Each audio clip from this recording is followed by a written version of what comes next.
Howdy everyone on YouTube. Hey, thanks for tuning into my video. This is a product review of the Columbia River Knife and Tool Jim Hammond Cruiser folding knife. So I realize this is the third time I've loaded this video, and for many of you this is the third time viewing it, so I apologize in advance, but I've come to the realization my videos suck! I can't get it right. I'm leaving out important details here, and so I'm going to try it a third time here. If you see my last video, forget it. Just delete or go past this one. Ignore this one here. So this is my third try here. So sit through it if you want. Some of it is a regurgitation or a rerun for you, but I'm hoping I'll get it right this time. So let's go here into detail. I bought this knife for $19 at my local Big 5 sporting goods store, and I feel like I got a lot of knife for not a whole lot of money. So dollar value, I think, is the primary focus here. So there are some features I like about it and some features that I don't like about it. So let's get into those in further detail so you guys can be better informed this time, hopefully on the third try. So the thing that jumped out the most at me in store was the ergonomics of the handle, the nice deep golf ball texture finish, and the robustness and the heft and the feel of the knife in my hand. So this is not a small EDC blade by any stretch of the means. It's heavy, it's bulky, and it's big. So if you're after something smaller and that's concealable, forget it. Look elsewhere. This knife has multi-finger facets for, I think, that aid in multiple grip positions. You can actually choke down on the blade and use it like a chopping motion. Here, if you want to chop through a Surefire, go ahead and try. Okay.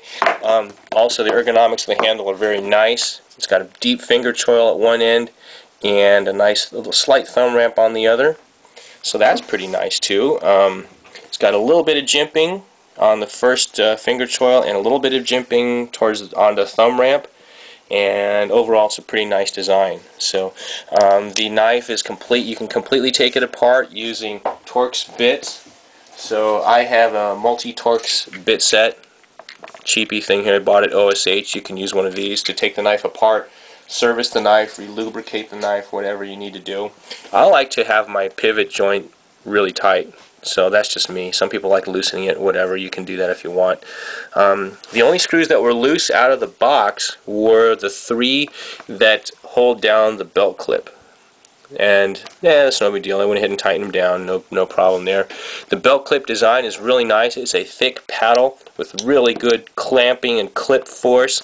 A knife that's this big, bulky, and heavy needs to have a really good solid clip. You don't want this knife falling loose down at the bottom of your pocket or falling loose at the bottom of your pack or whatever. You want a nice clip here to hold this thing steady and in position so you know where it is every time. A very real scenario is, or mistake, a very real mistake I had made once was I had taken the knife and I was lazy with it. I just simply dropped it into my pocket because it is small enough to pocket carry. But I dropped it at the bottom of my pocket with my keys. Bad move. No, do not do that. By the time I needed my keys, I went and shoved my hand in my pocket, and guess what? I had managed to deploy the blade slightly. And guess what? You got it. Laceration. And I needed to put a Band-Aid on myself to cure that. So anyways, nice clip, solid design, use it, and you're good to go. The clip itself the knife comes with an extra mirror image clip, so you can mount the knife left-handed on the other side of your body, or however you want. You can attach the clip at all 4 corners of the knife using those 3 aforementioned Torx bit screws. So, as I mentioned before, it's a heavy knife. It's a big knife. It's not a Weight Watcher special here. Okay, this is not the Valerie Bertinelli miracle diet here. Okay, so you're talking about something heavy and something bulky. Let me do this.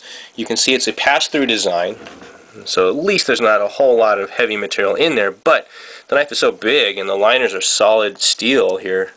Hopefully you guys can see that. There's just not a lot of material removed in and out of these liners here at all. So if you want something light, again, look elsewhere.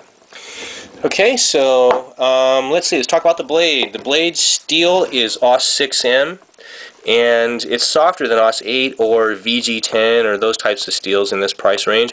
I wanted something softer that I could hopefully maintain a good edge on, and I hope this AUS 6M allows me to do that as my skills develop sharpening the knife and maintaining the knife. So obviously mine is a combo blade. serrations on the first third, and traditional flat blade, flat grind, flat edge, I guess I should say, on the rest of it. It is a hollow grind. You can kind of feel that as I run my hand along the blade.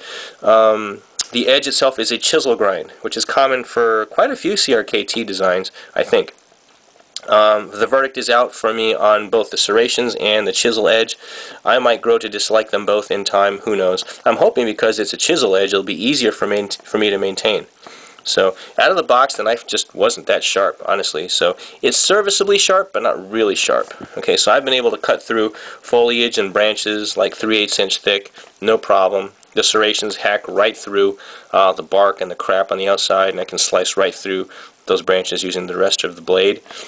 Box cutting can actually typically dull a lot of knives pretty quickly because corrugated boxes have an element of clay in them, and so clay obviously wears down metal. So using the serrations, I was able to hack through some boxes the other day, no problem with that. So again, verdict is out, and I'll see how that goes. There's not a whole lot of belly on this blade. I know some of you guys really like thick, heavy bellies on your blade. This knife is pretty anorexic by comparison, kind of like a steak knife. If you're familiar with using like a steak knife or a kitchen knife, you know, there you go. What else can I say? Belt clip, handle. Let's talk about blade deployment. The blade deploys really fast. I'm going to try and stay in frame and do this. The blade deploys really fast. No problems using either the thumb stud. Here, as you can see, here, I need to hold on to the camera. I have no problems using either the thumb stud, as you see here, or the flipper. So obviously that the finger choil flips over, and it serves as a flipper to get this blade out. So yeah, blade deployment is really fast for a knife in this price range, and I kind of expect that. You know, I expect a knife to be ergonomic and easy to use. If it's not hard to get out, if you're struggling with your blade, I mean, that's a piss poor design, and you know, you're in trouble there. So it pops out really fast, no need to worry about that. The knife uses, I believe, either Teflon or nylon bushings in there at the pivot point. I haven't taken it apart yet. So if you're used to like a Benchmade or a Cold Steel or some of those wicked fast deploying blades, this knife is not to that level, honestly. But it is a step up from like the cheap, you know, like M-Tech and knives like this. So it's a definite step up from that level of quality. So blade lockup is also solid. Put the camera down here. Blade lockup is solid. There's no play, no slop whatsoever. Nice. I like that. I want a nice solid tool when I'm using it. So the one feature that I think I actually have which surprises me, I actually like, is the patented CRKT lock system. That's this little lever here that you throw back and forth, and it's basically a little shim that slides in and out, and it locks the liner in position here so that liner doesn't slide off the blade stock. So a note on that, I would still treat this knife like it's a folding knife. Obviously, it's got a lot of parts, a lot of things can fail on it if you're into heavy use. The one thing that I had a hard time getting used to was getting my thumb behind the stud, because the thumb stud just isn't that big. It's a pretty small thumb stud, and it's pretty short relative to the handle. So I had to train myself to kind of get my thumb behind it, and once I did that, you know, I'm able to pop it out no problem. If you try and grip the thumb stud by like the top of it, there's not a lot of grip texture on that stud, and it's harder to get out that way. So push the stud from behind, and you're good to go. No problem here. So let's see. So going back to our dollar value theme, the knife is designed by Jim Hammond and partnered with CRKT. So the beauty of that partnership is you're getting CRKT made in China, mass manufacturing, brick and mortar retail availability, but you're getting the hint and the flavor of a high-end, almost boutique, I would say, high-end design. So shifting over quickly to the Jim Hammond website, you can see he has his version of the Cruiser, which he calls Cruiser MV for military version, and you can see there's a lot of similarities in the design and the shape and of the handle and the blade itself. So obviously mine is a partially combo blade, serrated blade. They actually make a a non-serrated version of this knife, so that might be something for you guys to look into. Mine's obviously the serrated version. So there's also a desert tan version as well. So mine is obviously black, and I have no problems with that at all. So anyhow, I think that's pretty much it. I've given you guys the lowdown on this knife completely. So I'm happy with my purchase overall. And I think I got a lot of knife for just not a whole lot of money. So it's definitely a step up from like M-Tech and some of my pocket multi-tools. I wanted a blade that's bigger, heavier, and a step up from these types of things. And so I think I excelled in that. I think I got a good knife for not a whole lot of money. So anyhow, hey, thanks again, guys. I hope you guys enjoyed this video much more the third time. I hope it was more informative this third time around, and I'll be doing more knife reviews in due time. So catch you guys later. Thanks a lot, man.